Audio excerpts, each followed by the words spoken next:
बेटे। अब ना कोई कामना है ना कोई इच्छा। आपकी गोद में आकर लगता है इसके सिवा हर वस्तु तुच्छ है। अब मुझे कुछ भी नहीं चाहिए।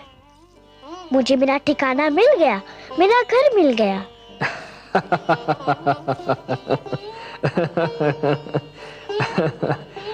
नहीं वत्स, मेरी गोद तुम्हारा ठिकाना नहीं, तुम्हारा घर नहीं। तुम्हारा घर तो वो कर्म भूमि है जिसका नाम है जीवन, संसार। भक्ति से तुमने मेरा मन जीत लिया, अब कर्म के माध्यम से तुम्हें परिवार का मन जीतना है। अपने परिवार की सेवा करके एक पुत्र धर्म को निभाना है।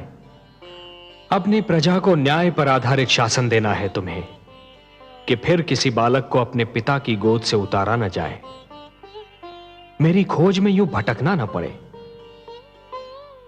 वत्स, जब तुम ये समस्त धर्म निभा लोगे ना, तो तुम्हें वो स्थान प्राप्त होगा जो संसार के रहते तुम्हारा नाम जीवित रखेगा।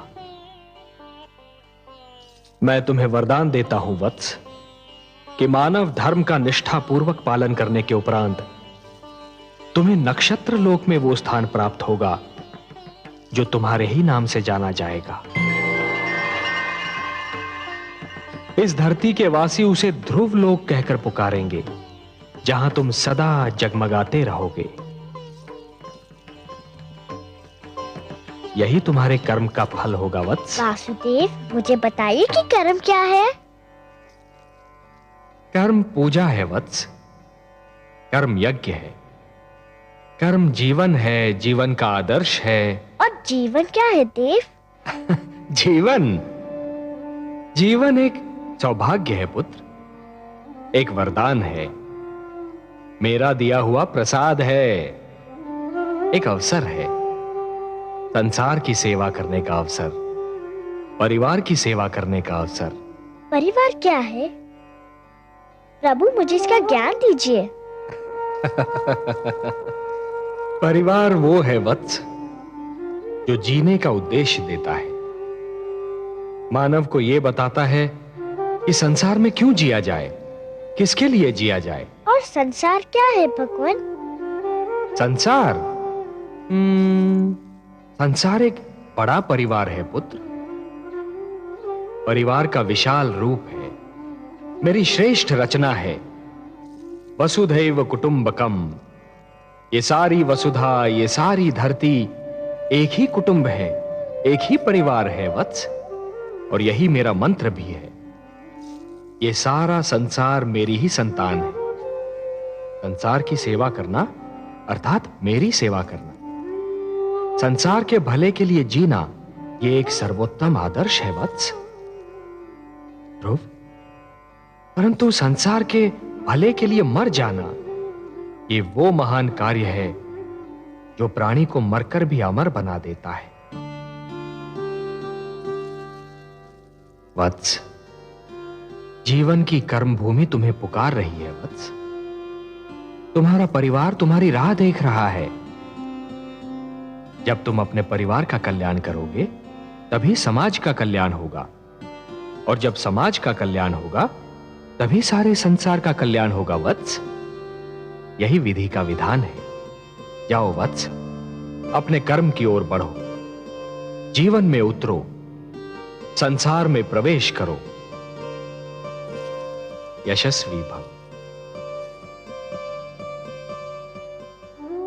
यशस्वी भव। प्रणाम वासुदेव, आपने मुझे धर्म, कर्म, जीवन, मृत्यु सबके अर्थ बता दिए। आपको कोटि कोटि प्रणाम। आयुष्मान भव पुत्र, आयुष्मान भव।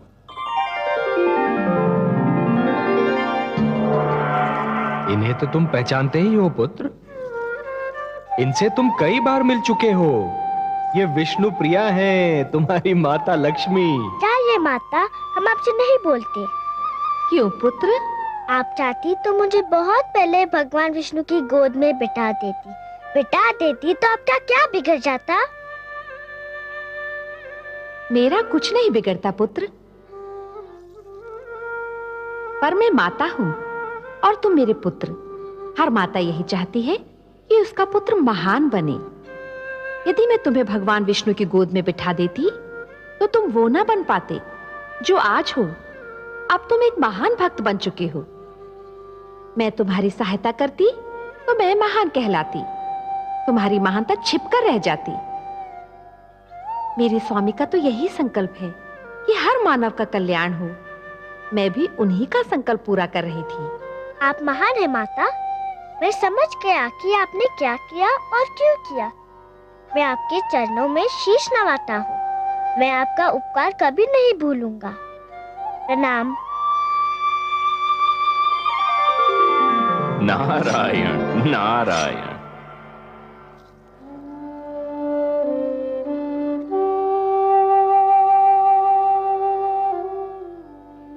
गुरुदेव देखिए देखिए क्या चमत्कार हो गया। यह भगवान विष्णु है और लक्ष्मी माता।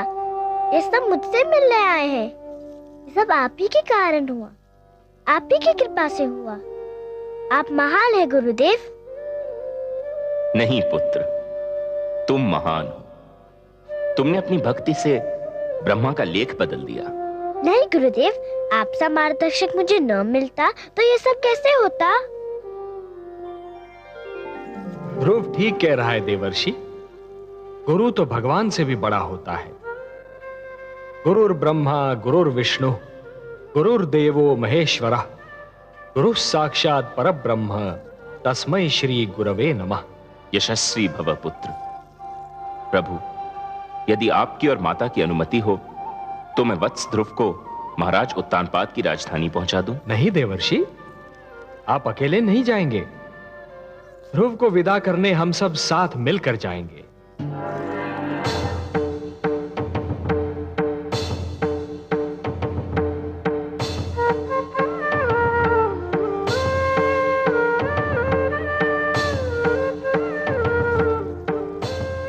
आइए माते।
क्या बात है स्वामी, आप यहाँ एकांत में क्या कर रहे हैं?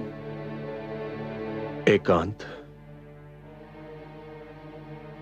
एकांत के सिवा मेरे जीवन में राह क्या है? महारानी सुनीति, लोग तो कहते हैं कि एकांत में मन को शांति मिलती है, पर यह एकांत बड़ा निष्ठुर है। मेरा एकांत अपने साथ पुत्र ध्रुव की मधुर स्मृतियों की भीड़ लाता है। इस एकांत का मौन बड़ा ही निर्दयी है। ये चिल्ला चिल्ला कर मुझसे प्रश्न पूछता है जिनके उत्तर मेरे पास नहीं। ये पूछता है कि पुत्र ध्रुव क्यों चला गया, कहां चला गया।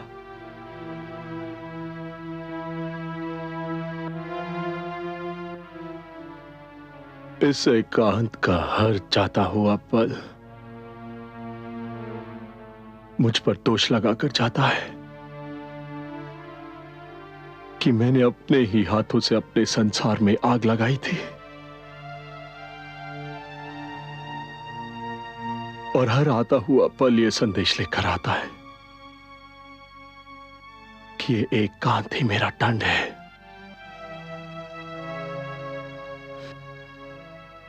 पुत्र ध्रुव के बिना मेरा जीवन अभिशाप बन गया है और यह अभिशाप मुझे जीवन भर भोगना है, जीवन भर भोगना है।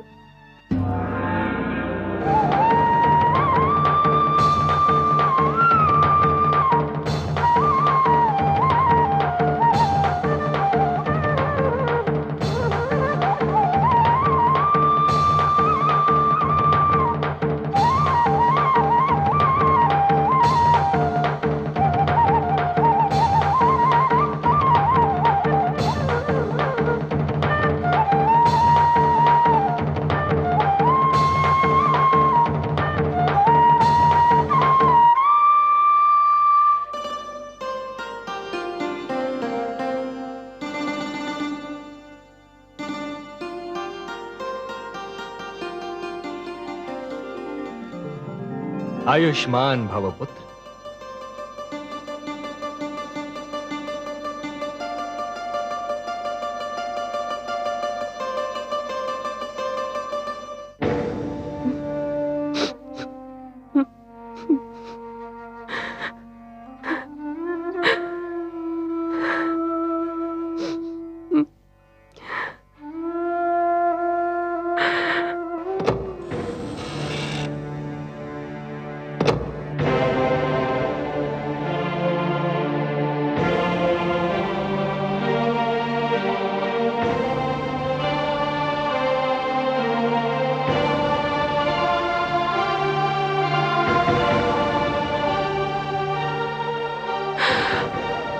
प्रणाम माते।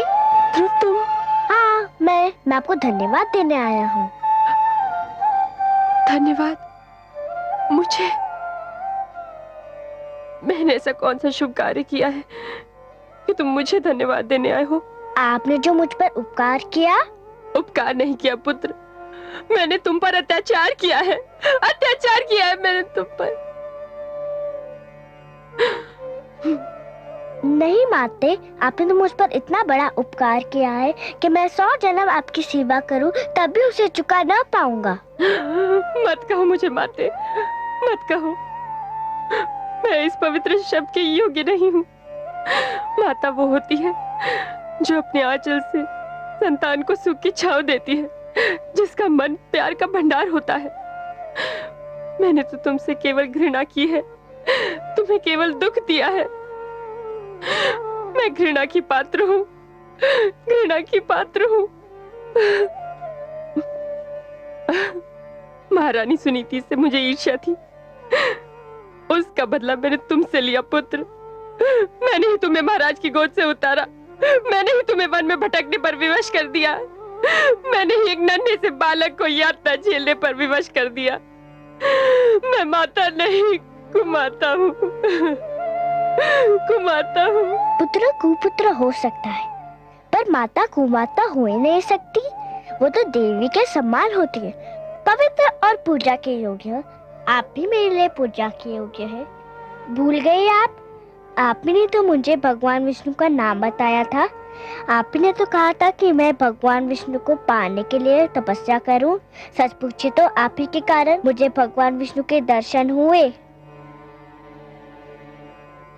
हे भगवान, जिस बालक के प्रति मैंने इतने अन्याय किए, वही आज मुझे अपनी महानता का कारण समझ रहा है। तुम महान हो पुत्र, तुम महान हो। क्या कर रही हैं माते? मुझे अपने चरण छू लेने दो पुत्र, कदाचित मेरे पापों का बोझ कुछ कम हो जाए। जिस दिन माता को पुत्र के चरण छूने पड़े, उसी दिन का नाम महाप्रलय होगा। मुझे अपने गले लगा लीजिए माते, मैं धन्य हो जाऊंगा। पुत्र, मेरा पुत्र ध्रुव।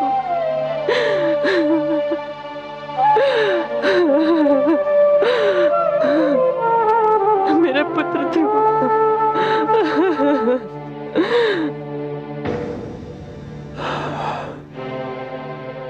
ये सब भाग्य का खेल है स्वामी। नहीं, ये कहकर मैं स्वयं को धोखा नहीं दे सकता।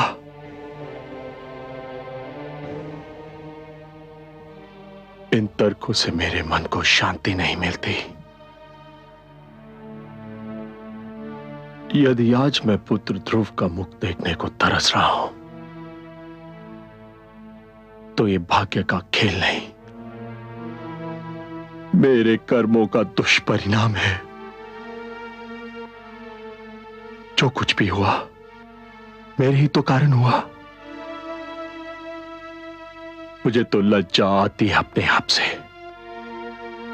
अपने इस जीवन से। ऐसा मत कहिए स्वामी, ऐसा मत कहिए। माना आज हमारा जीवन अंधियारी रात्रि है, किंतु रात्रि कोई भी हो, किसी ना किसी ढंग से अवश्य ढल जाती है। कब ढलेगी ये रात्रि? कब होगी भोर? क्या सवेरा तब होगा जब नेत्रों की ज्योति मर चुकी होगी, जब प्राणों के दीपक बुझ चुके होंगे। ऐसा नहीं होगा महाराज, दुख के दिन बीत चुके हैं। तुम क्यों आई हो? तुम्हें देखते ही मुझे सब अशुभ घटनाएं याद आ जाती हैं। ये सत्य है महाराज, मैंने आज तक जो भी किया अशुभ ही किया। मैंने कभी आपको कोई शुभ समाचार नहीं दिया, किंतु आज मैं आपको शुभ समाचार सुनाने आई हूं महाराज। तुम और शुभ समाचार? बबूल के वृक्ष पर आम नहीं फलते सुरुचि। महाराज, भगवान विष्णु चाहे तो क्या नहीं हो सकता। ये देखिए। प्रणाम माते, प्रणाम पिताश्री। ध्रुव, मेरे लाल।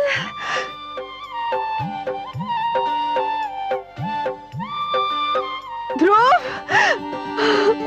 ध्रुव, ध्रुव, कहाँ चला गया था तू? कहाँ चला गया था?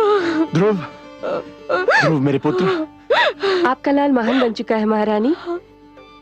इसे भगवान विष्णु स्वयं दर्शन दे चुके हैं। मेरे छोटे से भगवान, मुझे क्षमा कर दो। किंतु आपको भी किसी को क्षमा कर देना होगा। किसको क्षमा करना होगा? इन्हें, मेरी छोटी माता को। इसे? हाँ, इन्हें। ये न होती तो मुझे भगवान विष्णु के दर्शन कैसे होते? इन्हीं के कारण तो मैं भगवान विष्णु की खोज में निकला था। आओ माते।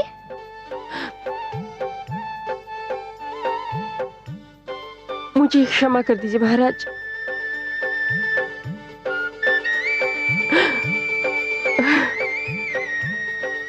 क्या कर रही हो?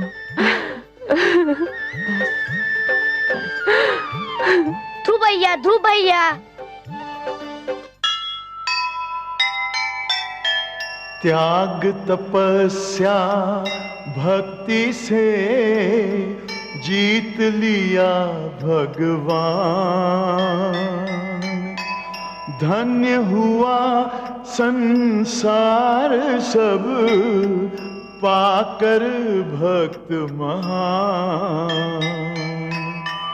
ऐसा था निश्चय अटल, ऐसा था विश्वास। ध्रुव ऐसा तारा बना, चमक उठा आकाश, चमक उठा आकाश।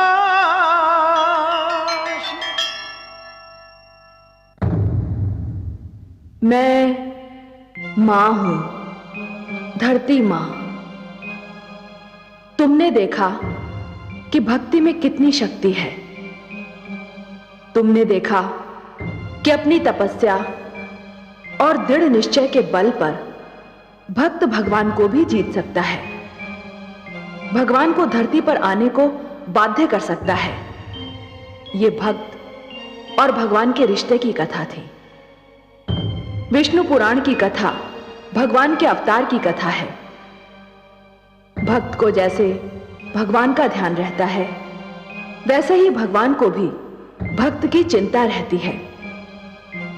भगवान विष्णु ने माता लक्ष्मी से कहा था, परित्राणाय साधूनाम विनाशाय च दुष्कृताम धर्म संस्थापनार्थाय संभवामि युगे युगे। और अपने इस वचन को उन्होंने एक बार नहीं, बार बार निभाया। भगवान विष्णु ने आप्त वचन के रूप में मानव को जीवन के नियम प्रदान किए हैं। इन नियमों को जब भी तोड़ा गया, मानव पर, जीवन पर संकट की जब भी कोई घड़ी आई, श्री विष्णु भगवान धरती पर अवतरित हुए और पाप तथा पापी का नाश किया, क्योंकि वही तो धरती के पालनहार हैं। नियम भी तो उन्होंने ही बनाए हैं, फिर वे कैसे सहन कर सकते हैं कि उनके नियमों को तोड़ा जाए।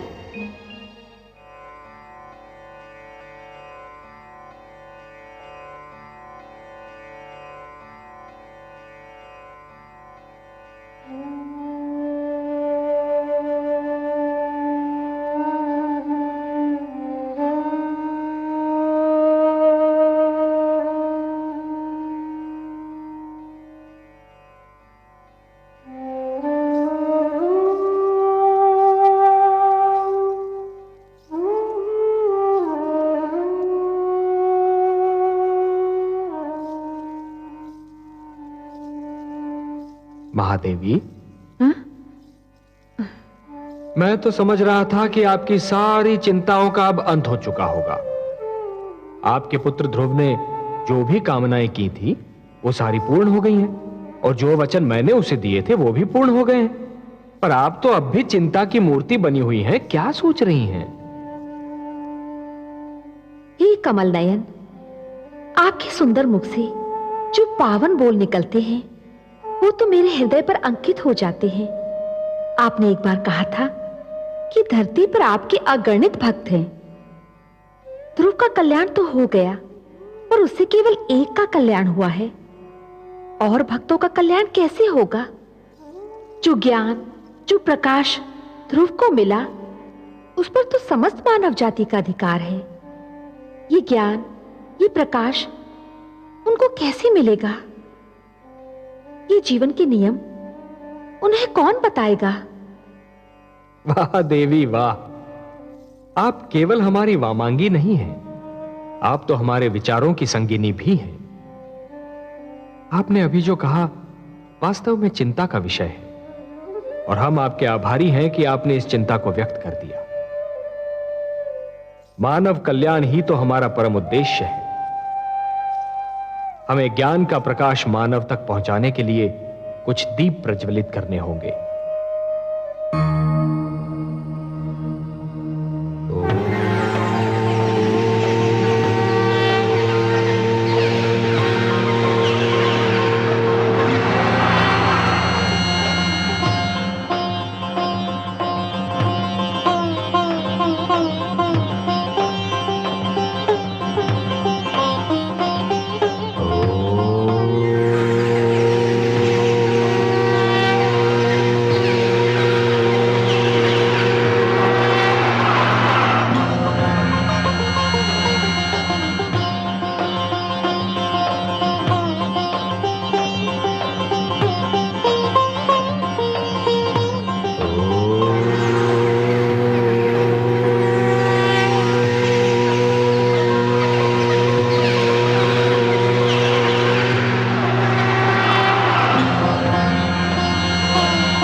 लक्ष्मी नारायण, मेरे लिए क्या आदेश है? आज आपकी सभा में कुछ नवीन, अति सुंदर और महातेजस्वी पात्र दिखाई दे रहे हैं प्रभु, जिनके आज से पहले अभी दर्शन नहीं हुए। हे ब्रह्मा, ये आप्त वचन है, मेरी वाणी है। ये सारे ज्ञान के स्वरूप हैं। ज्ञान जो निश्चल होता है, पवित्र होता है, एक बालक के समान, और इसीलिए इन्हें बाल स्वरूप प्राप्त हुआ है। ब्रह्मा जी, विधाता को अपना परिचय दीजिए। हे ब्रह्मा, भगवान विष्णु ने मेरा नाम ऋग्वेद रखा है। हे प्रजापति, भगवान विष्णु ने मुझे यजुर्वेद का नाम दिया है। हे विधाता, भगवान विष्णु ने मुझे सामवेद कहकर पुकारा है। हे प्रभु, भगवान विष्णु से मुझे अथर्ववेद का नाम मिला है। हे त्रिलोकीनाथ, परिचय तो मिल गया, परंतु मेरे लिए इनकी रचना का उद्देश्य अब भी एक भेद बना हुआ है। कौन सी आवश्यकता इनकी रचना का कारण बन गई सर्वेश्वर? हे चतुरानन, जिस सृष्टि का निर्माण आपने किया है, उसे चलाने का कार्यभार तो हम ही को मिला है ना? वो तो आप बहुत सुंदर ढंग से चला रहे हैं। आदि प्रजापति, हाँ, किंतु शिशु जब अपने पांव पर खड़ा होना और चलना सीख रहा होता है तो हर पग पर उसके पांव डगमगाते हैं। उसे गिरने का भय होता है, तब उसे किसी उंगली या हाथ के संबल की आवश्यकता होती है।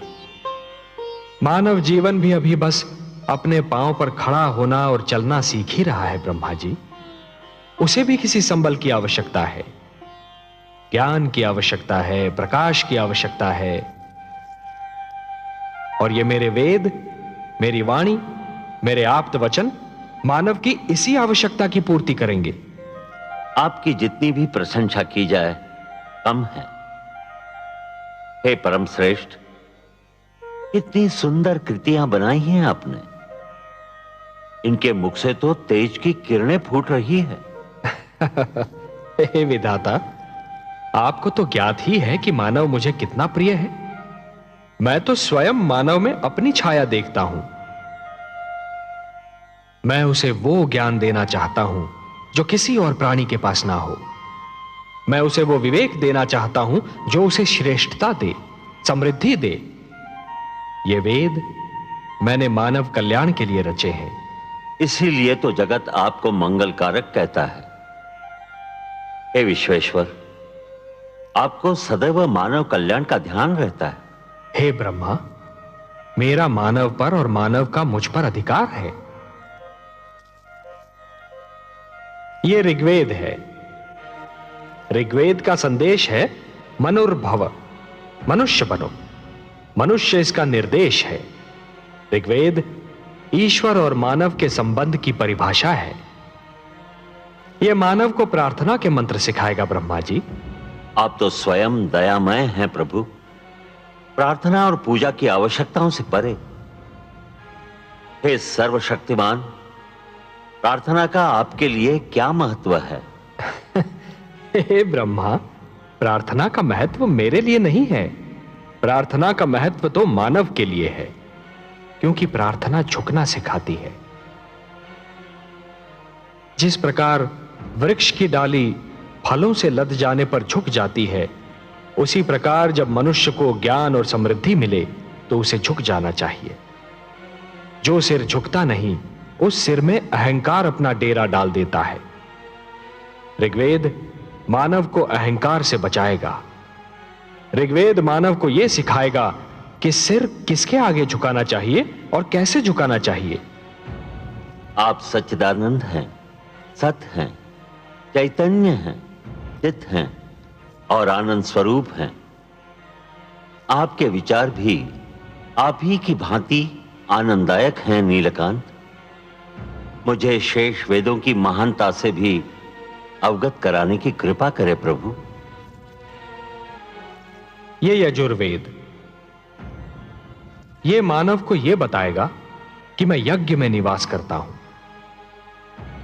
हे सृष्टि रचयिता, जीवन का दूसरा नाम है कर्म।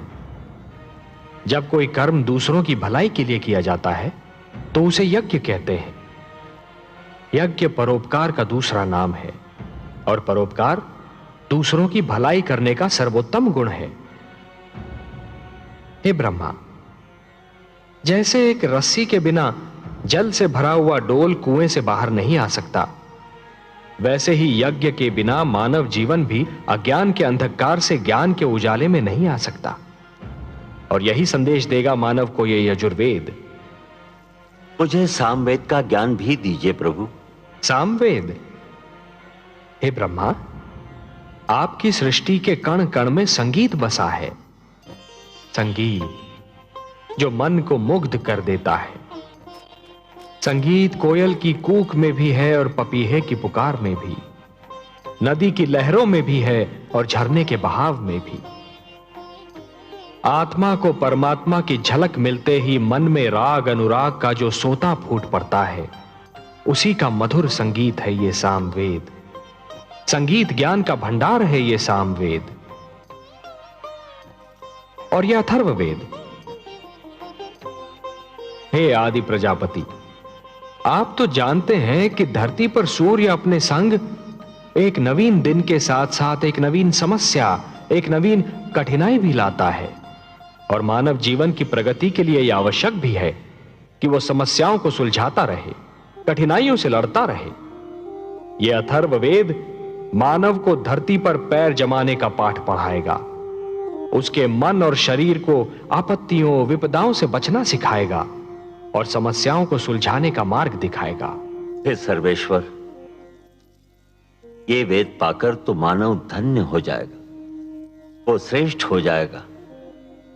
आप धन्य हैं प्रभु, धन्य हैं। अपने आप्त वचन के रूप में संसार को यह अनुपम भेंट दे रहे हैं। हे ब्रह्मा, यदि मानव ने इन वेदों की रक्षा की तो ये वेद भी मानव की रक्षा करेंगे। धर्मो रक्षति रक्षितः। मैं चाहता हूं कि मेरी वाणी को सुरक्षित रूप से आप मानव जाति तक पहुंचा दें। यह कार्य तो आप ही कर सकते हैं ब्रह्मा जी। मैं आपके आदेश का सहर्ष पालन करूंगा सर्वेश्वर। हे ज्ञानकोश, आओ मेरे साथ।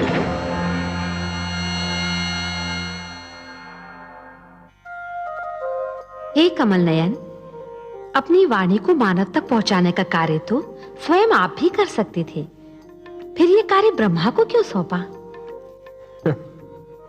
महादेवी, मेरी वाणी में तो जीवन का वरदान है, मानव संस्कारों का समावेश है।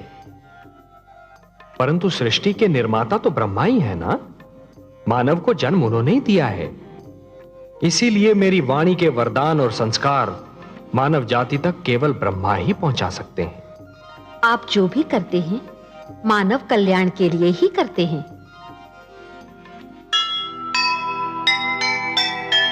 जग है रचना विष्णु की, वे ही हैं करता। सबकी है चिंता उन्हें, वे हैं पालनहार। मानवता का हो भला, सबका हो कल्याण।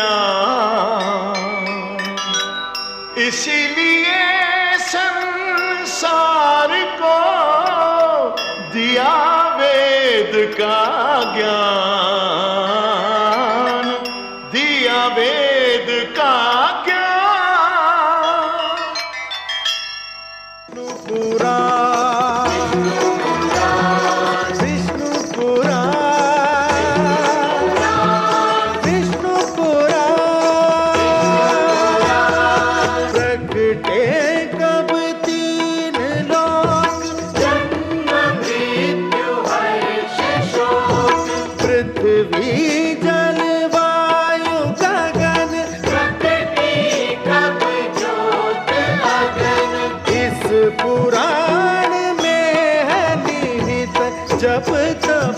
और योग ध्यान राम